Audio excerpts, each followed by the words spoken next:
Hi everyone, আমি রূপম চলে এলাম নতুন ভিডিও নিয়ে। বন্ধুরা বুঝতেই পারছো এখন ইভেন্ট থেকে বেরালাম সবে, অনেকটাই দেরি হয়ে গেছে ট্রেলার রিভিউটা দিতে, বাট কিছু করার ছিল না আজকে। সত্যি কথা বলছি, মানে যারা যারা ইভেন্টটায় ছিল, দেবদার শুভশ্রীদির পারফরমেন্স দেখলো, একটাই কথা বলতে পারি, ছোটোবেলা থেকে তো এই জুটির আমি সত্যি কথা বলতে খুব বড় ফ্যান। আমি দেবদার হয়তো ডাইহার্ট ফ্যান নই, আমি শুভশ্রীদির হয়তো ডাইহার্ট ফ্যান নই, বাট এই জুটির ভাই প্রথম সিনেমা দেখে ভাই প্রেমে পড়ে গেছিলাম। এবং প্রথম সিনেমার যে গান পরাণ যায় জলিয়ারে যখন দেখলাম, সেই গানে পারফর্ম করছে তারা দুজন এত বছর পর স্টেজে, জাস্ট সত্যি মানে ছোটোবেলার কথা মনে পড়ে গেল এবং চোখ থেকে যা জল পড়ছিল সেই মুহূর্তে। তো এখন যাই হোক, ধূমকেতু নিয়ে কথা বলো। ধূমকেতু ট্রেলার কেমন লাগলো? আমি এক কথা যদি রিভিউ দিই, ট্রেলারটা আমার দারুণ লেগেছে।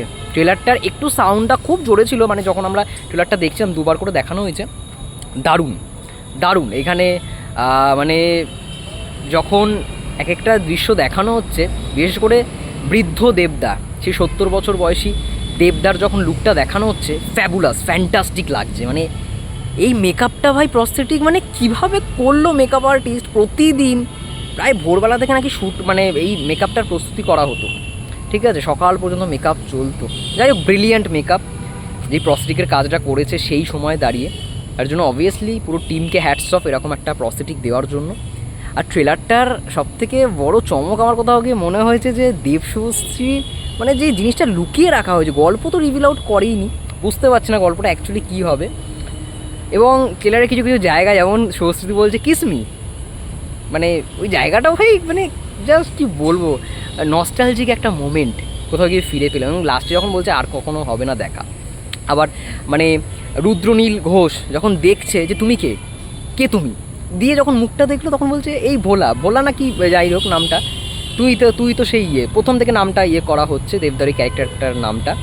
এবং আমরা দেখতে পাচ্ছি যে একটা ধসে দেবদার আই থিঙ্ক কিছু হয়ে যাবে, এবং দেবদার একটাই ডায়লগ যে তাকে পালিয়ে পালিয়ে বেড়াতে হচ্ছে, ঠিক আছে, মৃত্যু ওকে কোথাও গিয়ে কে একটা করছে, এরকম কিছু ডায়লগস আমরা শুনতে পেলাম। কিছু তো একটা হবে, যার জন্য দেবদাকে লুকিয়ে থাকতে হবে, তার জন্য দেবদা বলছে আর কখনো হবে না দেখা।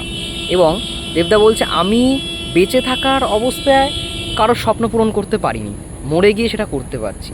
আবার দেবদার বাবার যে ক্যারেক্টার যিনি প্লে করে, তিনি বলছেন যে আমি মৃতদেহ দাহ করে আপনার সঙ্গে বসে চা খাবো। তো সবাই বুঝে গেছে দেবদা মরে আছে, বাট শুভশ্রীদির বিশ্বাস যে দেবদা কিন্তু মরেনি। এটা আমার কোথাও গিয়ে মনে হয় এরকম একটা কানেকশান তো থাকবে। এবং সত্যি ধূমকেতু ট্রেলারটা দারুণ, আমার তো ফ্যাবুলাস লেগেছে, ফ্যান্টাস্টিক, মানে ইমোশনাল একটা বিশেষ করে মানে আর কখনো হবে না দেখা, মানে ওই জায়গাটা যখন গানটা বাজছে, আর কোনো দিন হবে না দেখা, দারুণ, মানে ওটা এমনি চোখ থেকে জল বার করে দেবে। এছাড়া ট্রেলারের মানে বিজিএম থেকে শুরু করে যেরকমভাবে ট্রেলার কাটটা করা হয়েছে, ফ্যান্টাস্টিক। এটা মনেই হবে না, দেবদা বলছিল যে 10 বছর আগের ছবি, এটা মনেই হবে না 10 বছর আগের ছবি। এবং একটাই কথা বলবো, দেবদা শুভশ্রীদি যেই পারফরমেন্সটা দিল আজকে, এটাই দেখবার জন্য আমরা ওয়েট করছিলাম। মানে এখান থেকে বোঝা যায় দেবদা কিন্তু কখনো কারোর মানে ফ্যানদের মানে কথা রাখে না, এমনটা নয়।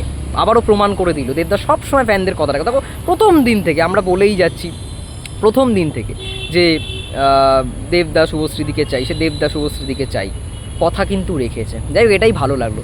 তোমাদের কি মন্তব্য ধূমকেতু ট্রেলার নিয়ে অবশ্যই কমেন্ট করে জানাও। ততক্ষণের জন্য সবাই ভালো থেকে সুস্থ থেকো। ইভেন্ট আমি ছাড়ার চেষ্টা করছি, এখন বাইরে রয়েছে, তো যাই হোক, সবাই ভালো থেকে সুস্থ থেকো, টেক কেয়ার।